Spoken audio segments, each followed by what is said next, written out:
All right, I'm joined today by Alyssa Hinz. And Alyssa and I worked together at our previous company. And over the years that we worked together, one of the security processes we tackled was the thankless job of third party risk management. So, Alyssa, glad to talk again. So, here's the key processes. So, if you're looking at this, these processes, what are we talking about for third-party risk management? How would you tell somebody in an elevator speech what it is? Well, third-party risk management is really ultimately about knowing who your vendors are, what they do for you, and how you are getting that service delivered. Um, and really, that knowing those three things really enables you to enact the risk management part, which is protecting the value that your vendors are providing you. Yeah, and I think that's for me. That's one of the things that people lose is, so previously I was help. We constructed a system to send people assessments, and now I both send assessments and receive assessments, and you always have to wonder what is the real objective? Do they understand the business value and sensitivity? Is the assessment just a checkbox? Or is there a real outcome that they have in mind here? So let's maybe start to walk through that a little bit. So the focus here is entirely on value. So third party risk management, you need to protect certain capabilities in the company, right? Who are these key partners? But let's jump up to the value part and the value delivery. Well, I do want to go back to key partners for a All second. right, key partners, back to key partners we go. All right. Key partners are really where you're going to get the most bang for your buck, because keep in mind that you're going to get diminishing returns as you get deeper and deeper into the assessment process. Highlighting who your key vendors are and who is really adding value to those business processes that ultimately make you money allows you to focus on the most important vendors so that you're not Right. going off and trying to boil the ocean by assessing all of your vendors. You want to, especially if you're a small security department, a small risk department, or you don't have a dedicated procurement department, you're going to want to really hone in on who those important vendors are. Yeah, and funny enough, I mean that could actually take us off into discussions about business impact analysis because I don't think most security departments actually know what the key business processes are or how they're supported by these key partners. Absolutely. I mean, all of this really ties together in your whole security management team or security management processes. And Right. this information will feed other processes throughout that life cycle. Yeah, I mean, what are your key value propositions as a company? How do you deliver value into who? And this is kind of on the business model side more so than anything else. But LinkedIn limits us to 10 minutes, so we're going to keep moving. And this should look familiar. This should look real familiar. It is. It's our business process we built for managing third party risk. What do you know?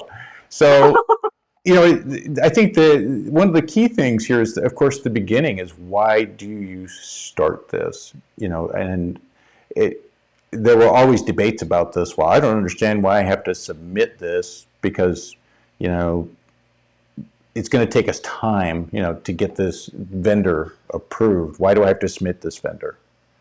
That's very true. It does take time. And a lot of the time that it takes is entirely dependent on how critical your vendor sees completing the assessment process to getting that contract signed, which is why doing this as early as possible in the procurement process, when you've picked out a handful of vendors to do a proof of concept with, or that you want to get a demo on, then we can start looking at what type of assessment is needed, if any assessment is needed at all beyond just a simple collection of their attestations or certifications like SOC 2s or ISO 27001 certifications.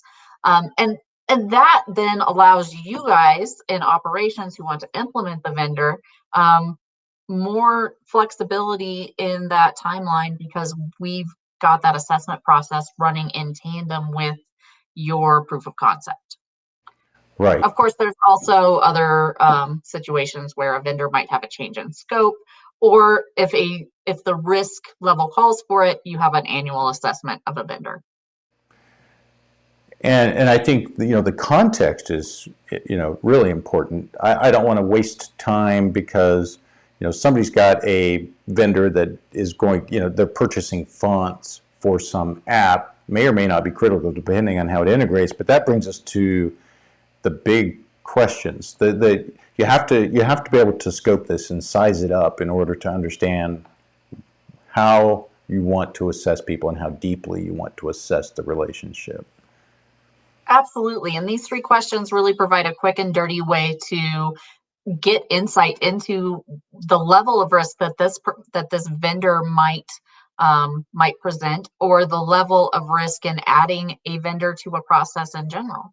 Um, Learning about what kind of critical business services are provided or supported by this vendor, where their IT integration is in your pipeline, and how that integration works, and getting data flows and architecture maps around that. And then also what kind of data they store and process and handle, because if that's PII or PHI, you're going to have a lot of regulatory requirements that come along with that.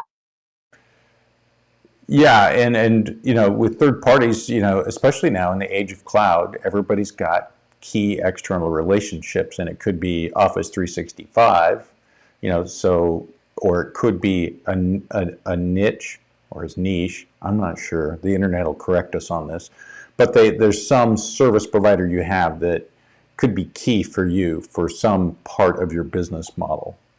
Absolutely, absolutely. And I will say, as far as big vendors like your Office 365, Microsoft in general, Google in general, they all have, one, known reputations, two, every security attestation and certification under the sun, and three, everybody else's business. So if anything happens with that, there is kind of security in, or safety in numbers, I guess you could say, that if there is a data breach, it is likely on the Google or Amazon or Microsoft side, it is likely affecting far more than just your specific data. And it's probably a misconfiguration by your own people, more so than a glaring security issue with the platform itself. Absolutely.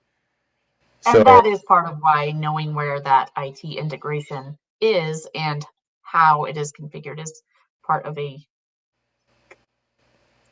quick and dirty assessment of yeah, risk, because just the it's a very overall, the process. And piece. let's actually go through that process real quick. Although we're not going to have time, to walk through all of the nuts and bolts of the assessment process, about how do you dynamically compile a SIG, for example, because that, I think you spent a lot of time working through that. But let's just talk about who absolutely needs to be involved, in this process.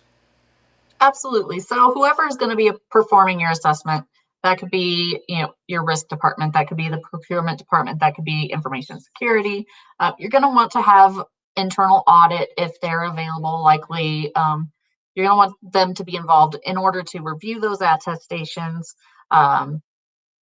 ensure that your documentation is complete and accurate.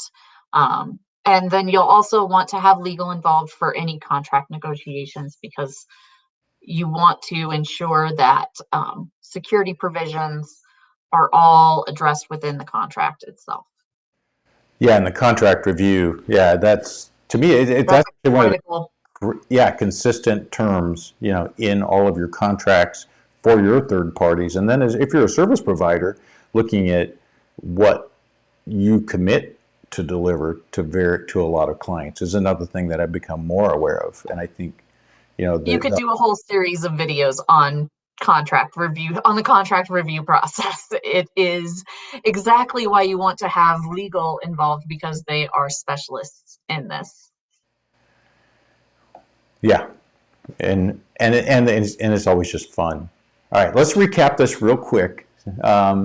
So value protection. Third-party risk management is all about protecting value, just like it is for any risk management process in your company. So what do you think about our list here? Anything you'd add to this top 5? Well, knowing your critical business processes, we definitely discussed why that is so important. You need to be able to hone in on who those high value vendors are so that you can spend the bulk of your time ensuring that those pieces of your corporate puzzle are protected. And scaling those assessments, we're going to want to remove that because we didn't talk about it.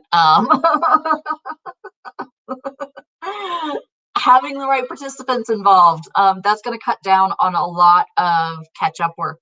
If you get everybody involved at the beginning and assign roles and everybody knows when and what they're going to be executing, you're going to be able to get this process done a lot quicker, and then operations is going to be able to implement much quicker, and everybody's going to be a lot happier.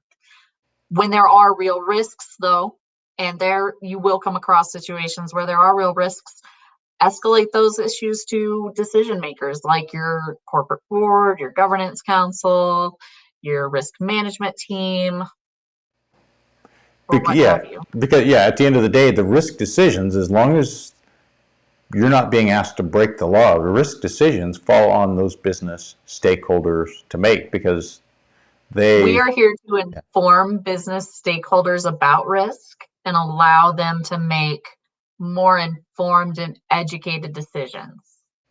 We are not here to make risk decisions ourselves.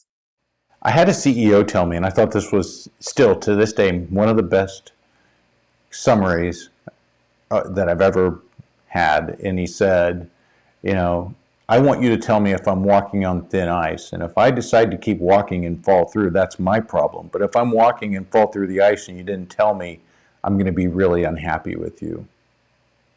Well, here's the other thing. If you're walking on thin ice and it's going to crack the ice underneath me too, and you still keep walking after I've told you you're on thin ice, I'm going to be very unhappy when you crack it. All right, that's a good wrap up. I appreciate all of your insights as always, and looking forward to talking with you some more. I think we've got some more things we can cover here. So thank you, Alyssa. Yeah, have a great